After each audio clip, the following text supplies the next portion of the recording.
BCM ವಸತಿ ನಿಲಯದ DD Somashekar taluka ಅಧಿಕಾರಿಗಳನ್ನು ಹಾಗೂ ಕಚೇರಿ ಮೇಲ್ವಿಚಾರಕರ ಮೊಹಮ್ಮದ್ ಆರಿಫ್ ಅವರನ್ನು ಕರ್ತವ್ಯದಿಂದ ವಜಾ ಮಾಡುವಂತೆ ಹೋರಾಟಗಾರ ಎಂಎಸ್ ಪಾಟೀಲ್ ಹಾಗೂ ಶ್ರವಣ್ ಕುಮಾರ್ ನಾಯಕ್ ಅವರು ಆಗ್ರಹಿಸಿದರು. ಕಲಬುರಗಿ ನಗರದ ಪತ್ರಿಕಾ ಭವನದಲ್ಲಿ ಸುದ್ದಿಗೋಷ್ಠಿ ನಡೆಸಿ ಮಾತನಾಡಿದ ಹೋರಾಟಗಾರರು, ಹಾಸ್ಟೆಲ್ನಲ್ಲಿ ನಡೆಯುತ್ತಿರುವ ಅವ್ಯವಹಾರದ ಕುರಿತು ನಾವು ಮಾಡಿದ ಹೋರಾಟಕ್ಕೆ ಒಂದು ಹಂತದ ಜಯ ಸಿಕ್ಕಿದೆ. ಹಾಸ್ಟೆಲ್ ಅವ್ಯವಸ್ಥೆ ಕುರಿತು ನಾವು ಕೊಟ್ಟ ದೂರಿನ ಬೆನ್ನಲ್ಲೇ ಲೋಕಾಯುಕ್ತ ಅಧಿಕಾರಿ 10ಕ್ಕೂ ಹೆಚ್ಚು ಬಿಸಿಎಂ ವಸತಿ ನಿಲಯಗಳ ಮೇಲೆ ದಾಳಿ ಮಾಡಿದ್ದಾರೆ. ದಾಳಿ ವೇಳೆ ನಾವು ನಿರೀಕ್ಷಿಸಕ್ಕೂ ಹೆಚ್ಚು ಅವ್ಯವಸ್ಥೆ ಬಯಲಾಗಿದೆ. ಲೋಕಾಯುಕ್ತ ಅಧಿಕಾರಿಗಳು ಹಾಸ್ಟೆಲ್ ಅವ್ಯವಸ್ಥೆ ಕುರಿತು ವರದಿ ನೀಡುವುದಾಗಿ ತಿಳಿಸಿದ್ದಾರೆ. ದುರಾದೃಷ್ಟ ಅಂದರೆ ಈವರೆಗೂ ಯಾವೊಬ್ಬ ಅಧಿಕಾರಿ ವಿರುದ್ಧವೂ ಕ್ರಮ ಜರುಗಿಸಿಲ್ಲ.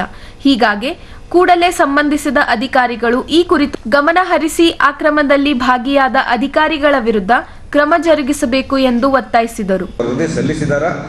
ಅದು ಮಾಹಿತಿ ಸಿಗ್ತಾ ಇಲ್ಲ. ಹಾಗಾಗಿ ತಮ್ಮ ಮುಂದೆ ಮತ್ತೊಮ್ಮೆ ಬರಬೇಕಾದ ಉದ್ದೇಶ ಇಷ್ಟೇ.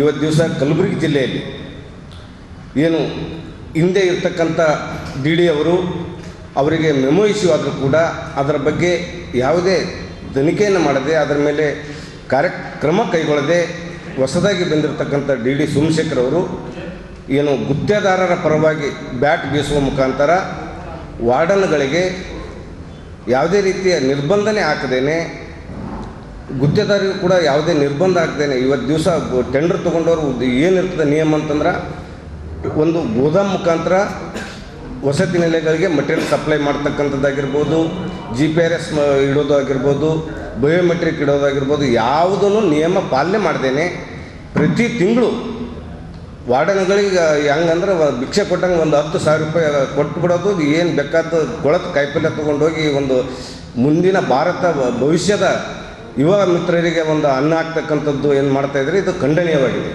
ಇವತ್ತು ದಿವಸ ಯಾವುದೇ ಹೈಜೆನಿಕ್ ಇರದೇನೆ ಟೋಟಲಿ ಇವತ್ತು ದಿವಸ ಒಬ್ಬ ವಾರ್ಡನ್ ಹೇಳ್ತಾರೆ, ಏನು ಮಾಡೋದ್ರಿ, ನಮಗೆ ಒಂದು 100 ರೂಪಾಯಿ ಬಂತಂದು 40 ರೂಪಾಯಿ ನಮಗೆ ಕೊಡ್ತಾರೆ, ಅದ್ರಾಗ ನಾವೊಂದಿಷ್ಟು ಉಳಿಸ್ಕೊಂಡು ಕೇಸಿಂದ ಹುಡುಗರಿಗೆ ಹಾಕ್ಬೇಕು, ಉಳ್ಕಿದ್ದೆಲ್ಲ ಅಧಿಕಾರಿಗಳು ಮತ್ತು ಇದು ಏನು ಗುತ್ತಿಗೆದಾರರು ಪಾಲಾಗ್ತಾಯಿದೆ, ಇದು ನಮಗೂ ಮನಸ್ಸಿಗೆ ನೋವಾಗ್ತಾಯಿದೆ ಅಂತಕ್ಕಂಥ ಮಾತು ಹೇಳ್ತಾಯಿದ್ದಾರೆ. ಇದು ಬೇಜಾರದ ಸಂಗತಿ ಅಂತ ನಾನು ತಮ್ಮ ಎದುರು ಹೇಳೋಕ್ಕೆ ಇಷ್ಟಪಡ್ತಾಯಿದ್ದೀನಿ. ಇವತ್ತು ದಿವಸ ಪ್ರತಿಯೊಂದು ವಾರ್ಡನ್ ನಾವು ಎಷ್ಟು ಹಾಸ್ಟೆಲ್ಗೆ ಹೋಗಿದ್ದೀವಿ, ಎಲ್ಲಿನೂ ಕೂಡ ತೋರಿಸ್ತಾ ಇದ್ದೀವಿ ತಮ್ಮ ಚಿತ್ರನ. ಆಮೇಲೆ ಎಲ್ಲಿನೂ ಕೂಡ ನಿಯಮಬದ್ಧವಾಗಿ ಕಾನೂನುಬದ್ಧವಾಗಿ ನಡೀತಾ ಇಲ್ಲ.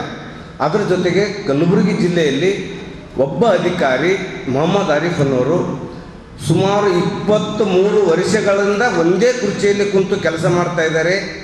ಅವ್ರದ್ದೇ ಗೋದಾಮುಗಳ ಮುಖಾಂತರ ಈ ವಸತಿ ನಿಲಯಗಳಿಗೆ ಮಾಲ್ ಸಪ್ಲೈ ಆಗ್ತಾ ಇದೆ ಅಂತ ಅನುಮಾನ ಇದ್ದರೂ ಕೂಡ ನಾವು ನೇರವಾಗಿ ಅಧಿಕಾರಿಗಳಿಗೆ ಕ್ರಮ ಕೈಗೊಳ್ಳೋಕೆ ಹೇಳಿದರೂ ಕೂಡ ಒಬ್ಬರು ಕೂಡ ಕ್ರಮ ಕೈಗೊಳ್ತಾ ಇಲ್ಲ.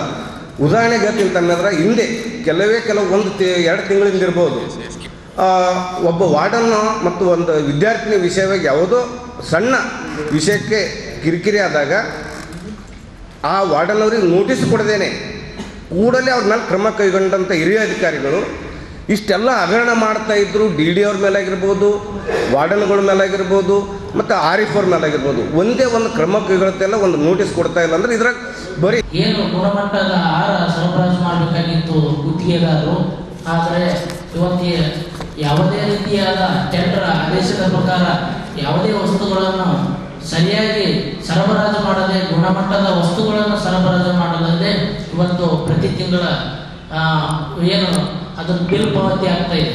ಯಾಕಂದರೆ ಇವತ್ತು ನಮ್ಮ ಜಿಲ್ಲೆಯಲ್ಲಿ ಸುಮಾರು 135 ವಸತಿ ಶಾಲೆಗಳಿವೆ ಹಿಂದುಳಿದ ವರ್ಗದಲ್ಲಿ ಬರ್ತಕ್ಕಂಥವು. ಅದರಲ್ಲಿ 134 ಕಾರ್ಯ ನಿರ್ವಹಿಸ್ತಾ ಇದೆ ಪ್ರಸ್ತುತ. ಅಂದರೆ ಒಂದೊಂದು ಇವಾಗ ನಾವು ನಮ್ಮಲ್ಲಿ ದಾಖಲೆ ಇದೆ. ಇವಾಗ ಹೋದ ತಿಂಗಳು ನವೆಂಬರ್ ತಿಂಗಳಲ್ಲಿ ಮಟೀರಿಯಲ್ ಸಪ್ಲೈ ಆಗಿದೆ ಅಂತೇಳಿ ಅಲ್ಲಿರ್ತಕ್ಕಂಥ ವಸತಿ ಶಾಲೆಯವರು ಎಲ್ಲರೂ ಕೂಡ GST ಬಿಲ್ ಸಮೇತ ಕೊಟ್ಟಿದ್ದಾರೆ. ನಾವು ಅಲ್ಲಿ ಹೋಗಿ ವಸತಿ ಶಾಲೆದಾಗ ನೋಡಿದ್ರು ಕೂಡ ಸುಮಾರು 120 ಐಟಮ್ಗಳು ಕೊಡಬೇಕು. ಆಹಾರ ಮತ್ತು ಆಹಾರೇತರ ಪದಾರ್ಥಗಳು ಎಲ್ಲನೂ ಕೂಡ ಕೊಡಬೇಕಾಗಿತ್ತು. ತರಕಾರಿ ಆಗಿರ್ಬೋದು, ಮೊಟ್ಟೆ ಆಗಿರ್ಬೋದು, ಚಿಕನ್ ಆಗಿರ್ಬೋದು, ಗುಣಮಟ್ಟದ ಎಣ್ಣೆ ಆಗಿರ್ಬೋದು, ಗೋಧಿ ಹಿಟ್ಟು ಆಗಿರ್ಬೋದು, ಮತ್ತು ಜೋಳ, ಇನ್ನಿತರ ಸಾಕಷ್ಟು ಅದಾವೆ ಇದ್ರೊಳಗೆ. ಈ ವಿಷಯ ಹೇಳ್ಬೇಕಂದ್ರೆ ನಾವು ಅವತ್ತು ವಸತಿ ನಿಲಯಗಳಿಗೆ ಹೋಗಿ ನೋಡಲಾಗಿ ಅಲ್ಲಿ ಇರ್ತಕ್ಕಂಥ ಒಂದು 5-6 ಐಟಮ್ನೂ ಇಲ್ಲ. ಅದರಾಗೂ ಕೂಡ ಇವತ್ತು ಲಾಸ್ಟ್ ಟೈಮ್ ನಮ್ಮ ಮಾಧ್ಯಮ ಮಿತ್ರರ ದಾಖಲೆಗಳು ಕೊಡ್ರಿ ಅಂತಿದ್ರಿ. ಅದರ ಸಲುವಾಗಿ ನಾವು ಮುಂದಿನ ಪತ್ರಿಕಾಗೋಷ್ಠಿಯಲ್ಲಿ ನಿಮಗೆ ದಾಖಲೆ ಸಮೇತ ನಾವು ತಂದಿರ್ತೀವಿ ಅಂತ ಹೇಳಿದ್ವಿ. ಇವತ್ತೆಲ್ಲನೂ ಕೂಡ ದಾಖಲೆ ಸಮೇತ ತಮಗೆ ತೊಗೊಂಡು ಬರ್ತಾ ಇದ್ದೀವಿ. ಇವತ್ತು ಎಲ್ಲ ವಸತಿ ಶಾಲೆಗಳದಾಗ ಏನು ಇಲ್ಲದೆ ಇವತ್ತು ಏನು 125 ಅಂದಾಗ ಏನು ಇರಬೇಕಾದಂಥ ವಸ್ತುಗಳು, ಆಹಾರ ಪದಾರ್ಥಗಳು ಇರಬೇಕಾಗಿತ್ತು, ಇವತ್ತು ಯಾವನು ಕೂಡ ಇಲ್ಲ. ಅವು ಅಲ್ಲಿರ್ತಕ್ಕಂಥ ಗೋಧಿ ಹಿಟ್ಟಾಗಿರ್ಬೋದು, ಅಕ್ಕಿ ಒಳಗೆ ನುಸಿಗಳು ಮತ್ತು ಗುರುತು ಹಿಡಿದುವಂಥ ಒಂದು ಪದಾರ್ಥಗಳನ್ನು ನಾವು ನೋಡಿದೆವು ಕಣ್ಣಾರೆ. ಇವತ್ತು ಅಂಥ ಒಂದು ಪರಿಸ್ಥಿತಿಯಲ್ಲಿ ಅಂಥ ಕಳಪೆ ಮಟ್ಟದ ಆಹಾರಗಳನ್ನು ಬಳಕೆ ಮಾಡಿ ಇವತ್ತು ವಿದ್ಯಾರ್ಥಿಗಳಿಗೆ ಊಟಕ್ಕೆ ಬಳಸ್ತಾ ಇದ್ದಾರಲ್ಲ ಇವರು ಜಿಲ್ಲಾ ಡಿ ಸೋಮಶೇಖರ್ ಅವರು ಮತ್ತು ತಾಲೂಕು ಕಚೇರಿಯ ವ್ಯವಸ್ಥಾಪಕರಾದ ಕಚೇರಿಯ ಮೇಲುಸ್ತುವಾರಿಯಾದಂಥ ಮೊಹಮ್ಮದ್ ಆರಿಫ್ ಅವರು ಇವರಿಗೆ ನಾಚಿಕೆ ಆಗಬೇಕು ಇವತ್ತಿದ್ದಿಲ್ಲೇ. ಯಾಕಂದರೆ ಇವತ್ತು ನಮ್ಮ ದೇಶದ ಪ್ರತಿಯೊಂದು ಪ್ರಜೆಗೂ ಕೂಡ ಇವತ್ತು ಗುಣಮಟ್ಟದ ಆಹಾರ ಸಿಗಬೇಕಂತೇಳಿ ಸಾಕಷ್ಟು ಸರ್ಕಾರಗಳು, ರಾಜ್ಯ ಆಗಿರ್ಬೋದು, ಕೇಂದ್ರ ಸರ್ಕಾರ ಆಗಿರ್ಬೋದು, ಸಾಕಷ್ಟು ರೀತಿ ಪ್ರಯತ್ನ ಮಾಡ್ತಾ ಇದೆ.